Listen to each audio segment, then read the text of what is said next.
Si Ma'am Rain po, during the live, nag-message po sa akin si Ma'am and then nag-pledge siya ng, kasi di ba nabanggit mo dati ang magagastos ay magkano nga? Ano lang, 35 to 40. So, nag-pledge si Ma'am Rain ng 40,000 for the operation. Hello, Kim! Hello, baby na. Kuya Benji. Narito na naman si Kuya Benji, gabing-gabi na. Gabi na, naulan, bagyo-bagyo, na bumisita si Kuya Benji. Ano ba oras na? Ayan, magsi-6 na po ng hapon, gabi na, dilim na. Madilim na. Bagyo pa. May bagyo Kumusta pa. na si Kim? Okay naman, pinaano nga nung doktor dapat daw nasa kondisyon nga raw siya. Minsan ako natatakot kasi pag nasasamid. Ba may hindi naman. Hello, Kim! Hindi ko pa nga, sabi nga po, lagyan nga po ng NGT. Mamaya naman po magsuka na naman siya, tapos magka-plema na naman. Buti nga ngayon po wala po siyang plema. Pero palibasa maigsi talaga yung gupit ngayon ni Kim. Pansin-pansin yung ano niya, yung laki ng ulo niya. Ano po kasi siya, hydrocephalus with cerebral palsy. With tissue. With tissue. Hydrocephalus with tissue. Yung dibdib niya, maumbok din. Pero ngayon hindi na masyado kasi parang nagkalaman-laman na siya. Hindi katulad dati na Dahil ni kamahalan. dahil sa kamahalan nagpadala yung isang sponsor sa kanya. Kaya may gatas na uli. 3 yan. Matanong ko, kumusta yung operation niya? Ang operation po niya ay sa 28 check-up ulit sa kanya, tapos 29 confine na po siya. 20, ibig sabihin, operahan sa 29. 29. Yun po sabi ng doktor niya. Basta nasa kondisyon kasi ilalaboratory pa rin naman siya doon. Pagdating po dun sa operation na yon, natatandaan mo nung nag-live tayo nakaraan. Oo. Yan. Shout out natin. At ngayon pa lang, magpapasalamat na po tayo sa, itago na lang daw, ay nasasamid siya. Masasamid siya, kaya tan. Bakit siya nasasamid ng ganon? Kung anong laway po. Pangkaraniwan, yung hindi lumalabas yung laway. Minsan po lumalabas po pag yung aking inaano. Yung pangalo sa sipon, yung Pero balik tayo dun sa operation. Yan, ngayon pa lang po ay magpapasalamat na kami kay Ma'am. Tawagin na lang daw po natin siya si Ma'am Rain. Yan, kung matatanda mo, di ba nag-live tayo nung nakaraang visit kay ko Ma'am dito. Rain po. Yan, si Ma'am Rain po, during the live, nag-message po sa akin si Ma'am and then nag-pledge siya ng, kasi di ba nabanggit mo dati ang magagastos ay magkano nga? Ano lang, 35 to 40. So, nag-pledge si Ma'am Rain ng 40,000 for the operation. So, unang-una, maraming salamat kay Ma'am Rain. Ngayon pa lang, maraming salamat. And then, kung papalarin, nakaka-chat ko naman si Ma'am kung papalarin, pupunta daw si Ma'am sa, kailan nga ang check-up? 28 po. Sa hospital. Sa community po. Sabi ni Ma'am, ibinigay ko naman yung details mo kay Ma'am. Nagkakausap na kayo. Opo, minsan po, kinaano ko po siya, good morning para makita. Kasi sabi ni Ma'am, gusto niya ring personal na makita, mayakap si Kim. Opo, Kaya baka dun sa during the check-up, personal niya kayong bibisitahin. Again, maraming salamat kay Ma'am. Imagine, di ba? Magkano nga? 40,000.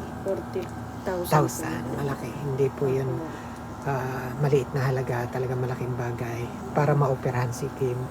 Pero ganun pa man, yan, sa mga kababayan natin, kung meron pa rin naman na nais po magpaabot ng tulong.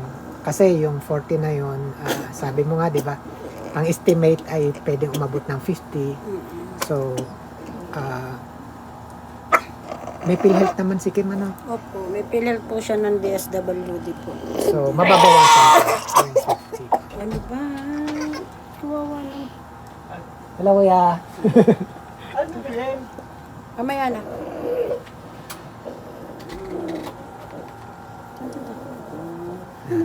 Sa mga nais pa rin po magpaabot, ayan, kasi after the operation, hindi naman ibig sabihin tapos ng problema. Kasi yung sitwasyon nga po ni Kim, it is a lifetime situation. May mga maintenance nga siyang gamot, Opo. Baclofen po at saka phenobarbital. Tapos yung gatas pa po niya. Gatas po. Si Kamahalan, si Pediasure. Yun kasi ang aming yung gatas niya Kasi pag na-operahan daw po siya, hindi siya pwedeng bigyan ng kahit ano. Basta't yung gatas lang.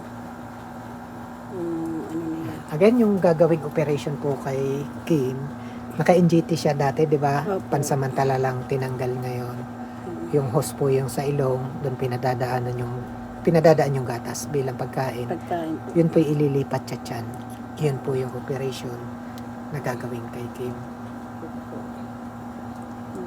Di ba nakakagulat si God? O imagine, di ba? Parang kailan lang nagla-live tayo, nananawagan tayo Opo. para dun sa operation Salamat ni Kim. po. Saka sana po marami pa ho kayong matulungan na katulad po namin. Yun lang kasi yun. Kaya saludo ako kay Ma'am Rain. Diba? Opo. Kasi Kay Ma'am Rain. hindi siya nagdalawang isip. Nag-message siya sa akin immediately during that live. Sabi ni Ma'am, sabihin ko daw sa'yo, huwag ka na mag-alala Kaya sa operation kasi sobra po ako sasagutin niya daw yung nabanggit mo na 40. Opo. 40,000.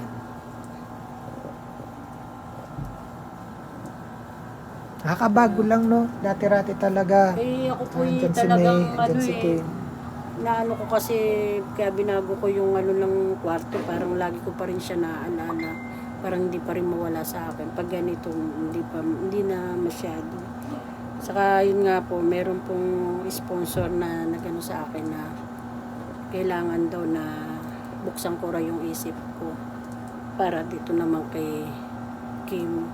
Kaya yun na lang din ang lagi kong iniisip na mas kailangan ako ngayon ni Kim. Kasi si Kesa May, nasa maganda na naman siya. Yun na nga po. Kasi nung una talaga, nung unang punta mo, Kuya Benji, talagang hindi ko talaga maalis sa isip talaga yung ano baga, yung bawat kilos ko, nandiyan siya sa tabi ko. Kaya yung parang iniisip ko ngayong si Kim naman. Kasi di ba pagkabata, ikaw na? Opo, Simula wala pa sanggol? ho yung isang araw si May nasa akin na. Ikaw Kaya na talaga? ako na talagang tumayo na magulang. Ang kulang na lang talaga ay yung personal na sa'yo Sa akin lumabas. Si Kaya sobrang hirap na tanggapin. Kahit nga minsan, pag ako nakaupo, bigla-bigla po. Kaya po ako yung nangangapit bahay po talagang bumibigay po yung utak ko na mag-alala, ganyan. Eh, may pambili ka pa ng gatas. Ay, meron naman po.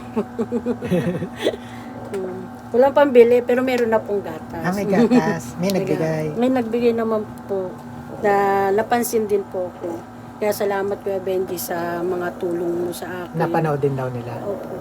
Na sa mga tulong ninyo sa akin na ako'y na napansin ng mga taong tutulong. Kaya hindi na rin ako masyadong nag-iisip sa mga kailangan ko dito sa mga apo ko, sa apo ko. Kay Kim. Ay, eto, dagdag budget sa operation. May pumasok uli sa account ko. Ay, Ito salamat ay 2,500. Salamat po Kuya Benji. Itatabi ko na lang muna ito para kahit paano yung paglabas namin meron kaming gastusin ni Kim. Kasi yun namang Oo. operation na yun, hindi naman ibig sabihin ay tapos na yung problema. Opo. Susolusyonan lang yung isang problema kay Kim. Paano maiwasan yung gano'n na masamid? Talagang hindi na mawawala. Gano'n na talaga. Minsan po, yung sabi nga po ni ma'am, kasi nga yung section ko po isira.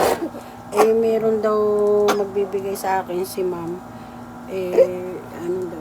Ibigyan daw niya para daw mawala yung Ayaw nga, di ba dati sinasaksyon mo? Nasira Sira na rin yun. po, mahina po ang hatak ko. Kasi lang din po yan, yung parang dinunit din sa akin na yung ibang bata naman ang namatay din yung anak niya. Binigay niya sa akin. Kaya pala panay ang ngayon, lagi nasasamid si Kim. Hindi mo nasasaksyon. Opo, hindi ko po siya Kasi nasasakyan.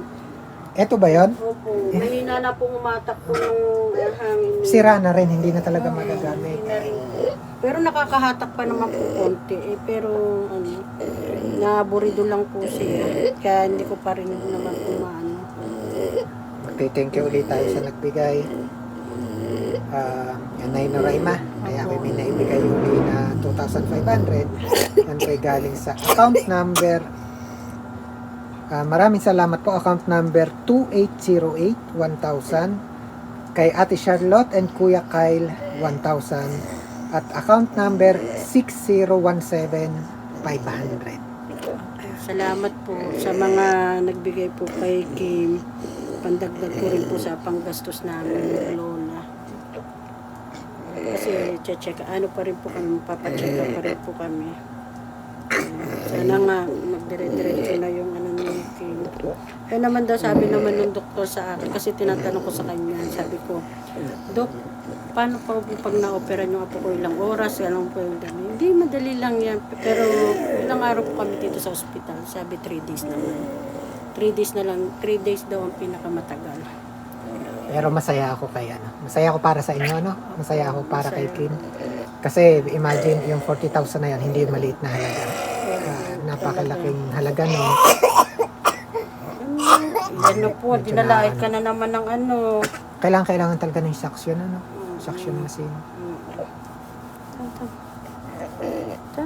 Baka po meron bang nakapagsabi na sa'yo tungkol sa suction machine? Opo, may nagsabi po sa akin si Ma'am Monet po na sabi niya sa akin na gagawan daw niya ng paraan na magkaroon daw po ng suction machine daw po. Yeah, kasi Bibigyan daw po ako ni Mama. Kasi simula nung dumating ako rito, tuloy-tuloy ganyan siya. Ngayon lang po. Kaninang maga po tsaka ngayon. Pero kaninang maga madali lang. Pero mas Lagi gusto siya niya ganyan. nasasamid. Tsaka gusto niya lagi nasa ano lang. Sa dibdib ko. Minsan magdamag na kami ganito. Gusto niya na ano ko, naiisip ko na parang siya si May. Kasi hindi ko po ito nagaganito. Si May lang ang nagaganito ko na yung paglaging ano, may sakit siya na nagbubuhat sa akin. Pinubuhat ko siya. Ngayon, si Kim naman. Ganito si May. Gusto niya na kayapos ko, inihimas ko siya.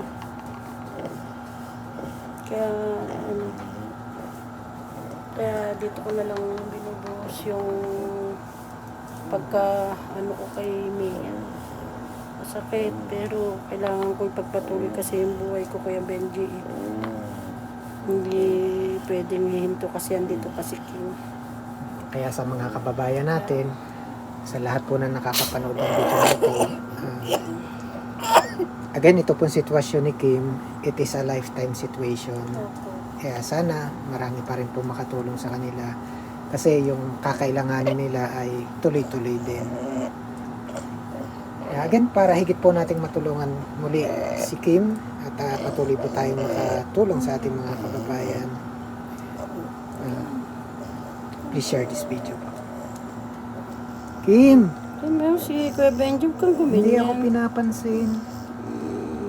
Kahit liwanag, hindi siya nakakaano. Hindi po.